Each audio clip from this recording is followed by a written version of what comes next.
It's an infinity game changer. Hello everybody and welcome to Series 3, Episode 2 of Infinity Game Changer, where our main aim is to motivate, assist, inspire business owners to achieve more than ever thought possible. We're in our new studio. It's not new to us, we've had it a month, but it's the second episode that you've seen it.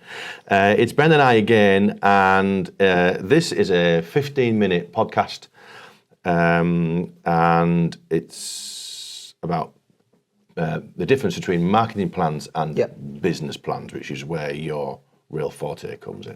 So this is a 15-minute podcast on the difference between marketing plans and business plans. But we now, I think, we are drawing a conversation card at the beginning of every podcast. And one of them is drawn by me one week and you the other week. So you've drawn... Yep. So can you read out the question that we're going to get the answer to at the end of this podcast? So it's, what pain do you enjoy having? Well, it's your turn to answer. So you're going to answer at the end, yeah? Yeah. So this is a thing that a lot of people struggle with. And we've got Ben here today because most of you already know Ben. He works part of my team. But Ben's official title is Chief Marketing Officer. That's what your job is to do. You drive all of the social media content, Facebook ads, you drive all LinkedIn, you drive website traffic. So he is the guy to answer this question. And I want you to help me in this conversation explain what is the difference between a business plan and a marketing plan. Oh, that's a good one. Okay. Right, okay. So a marketing plan, a business plan is what happens inside your business. It's where you want the business to go. It's your staffing and operations and running of the business, where it's going. And a marketing plan is a pre-thought out plan, campaigns, whatever you want to call it, but it's a pre-thought out system of the end goal of being the rhythmic acquisition of customers. So that's the end goal. But before that, you need rhythmic activity to acquire rhythmic acquisition of customers. And so that isn't... When can we post... Sorry. So let's just go back a step. Yep. When your first sentence was that there's a business plan... Yep. And I am putting words in your mouth, we're trying to help everybody here. A business plan then, is that more like a helicopter view of the business for a set amount of time? Yeah, I missed that bit. So it covers everything then? Yeah. Right. So it'd have staffing in it, it would have acquisitions of new vehicles because we're going to do more business and therefore we need to move stuff around. Everything's in the business plan, but a marketing plan is just about what the business is going to do to drive the sales. Correct. Because in business... Within a set time frame, yeah. Because in business, if no one buys anything, there isn't a business. Exactly. Yeah. Right. So a marketing plan is a subsidiary of a business plan. Or runs alongside it? I'd say, yeah, runs alongside it, yeah. And you hit the nail on the head. A marketing plan is to drive rhythmic acquisition of customers. It's always preceded by, you said the words, if I remember rightly, you said rhythmic acquisition of customers is always preceded by rhythmic activity. So people will, a good example is what we're talking about at the last networking, where people go, I'll just run Facebook ads. And they want to run Facebook ads to get customers. But they see that it should be seen as a tool where if you're going to spend £1,000 on a Facebook campaign, then you're going to get 500 leads and then 10 customers you acquire from that. And you can argue lifetime value, that's another video. But it is, we're going to do this, which will lead to this, we'll get this, which feeds into business plan. It needs to be seen as a tool, not we're going to randomly post it. Oh, we might do Facebook ads. Well, not to quote Message Market Media, but is Facebook ads the right place to do it? So you need to plan where your customers are. And just, it needs to be a tool that you know where your customers are going to come from, therefore it's going to help your business plan. It can't be seen as sporadic. Well, we'll turn Facebook ads in this month, and it's going into the drought and... Famine and feast. That's it. It's going into that. It can't be that. You have to have a set rhythm, literally, of your marketing activity to get those customers at the end.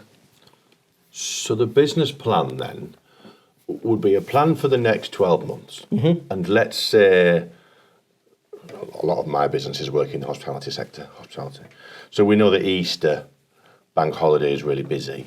But we know the lead up to it, February, for instance, is in my business plan, there's not a lot happening because hospitality industry is quite quiet in February. So the marketing plan would be some activity in January to therefore drive business in February when we know it's going to be a quiet time. And we know to do it in January because the business plan says February's a quiet time. Correct. Got you. Right, okay.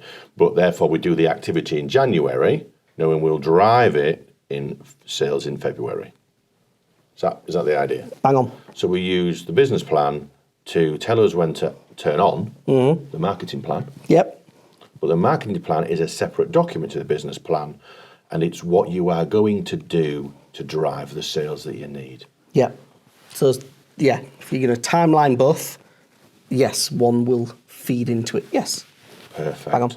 Right. Okay. Anything else you want to add?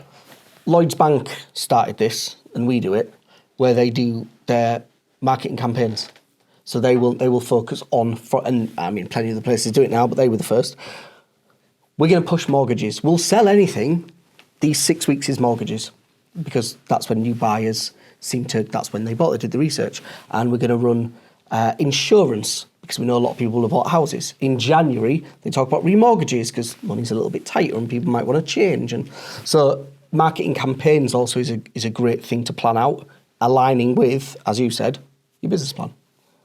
Right. So they realised that there was a spike, Lloyds realised there was a spike, for instance, in the housing market in February. I'm not saying that's the right month, by the way, but as an example. So they realised there was a spike in the housing market historically. So before that, then, they would run a marketing campaign into their target audience, so they were the forefront of the target audience mind. Yep. When we know there's a spike for the demand of what we have, and therefore we'll get more of a market share. Yep. So the business plan is what tracks the spike, but the marketing plan is what put it in place to put them in front of the people at the right time for the spike. Bang on. Right. So in our business then, because I'm more of the business side of Infinity, and you are the chief marketing guy, I would write the business plan, which would show us the dips in our quieter times, and therefore me and you sit around a table, and X number of weeks before the quiet time, you start running marketing, because we know that's how long it takes to feed into the business, and therefore the dip is no longer a dip. Yep. Yeah, we do work quite well together. It's all right, isn't it? Yeah, it's all right, isn't it? Yeah, we do all right. It's good. Yeah, okay. Right, and so now, is that? It is, yep. Thank you, yep. So you're happy. I think that's a great explanation, by the way, so thanks for doing that. And it will help people understand that a marketing plan is definitely a different document to a business plan. Yep. Massive. So you could have more, like you've got one business plan then, but if you've got if you're doing it for dips in your business, and then you have more than one dip a year, yeah, you could have numerous marketing plans throughout the year supporting one business plan. Yeah. We've got some products which people can opt into at any time, but other ones not. And the business plan, for example, when we spotted about insider information, we spotted about CRMs changing and those policies, well, we adapted our secret project into filling that gap. And so it was reactive 6 weeks in advance when we knew that was going to happen. So it was instantly business meeting led into marketing plan. Yeah, but without the business plan, you wouldn't have known that exactly existed, and therefore you couldn't have acted 6 weeks earlier. Bang on. So you need that first, and then the marketing plan fills the gap. Yeah, business plan first. Don't give away too many secrets, by the way. I know, I'm sorry. It's a secret project. When he walked in my office with a red file, and it said Ben's secret project on it, and that was a Friday. And he didn't let me open the file till Monday. Can you imagine what that weekend was like for me? Marketing 101, good hook. It was brilliant, because on Monday morning I could not wait to open that red folder. I didn't care about anything else.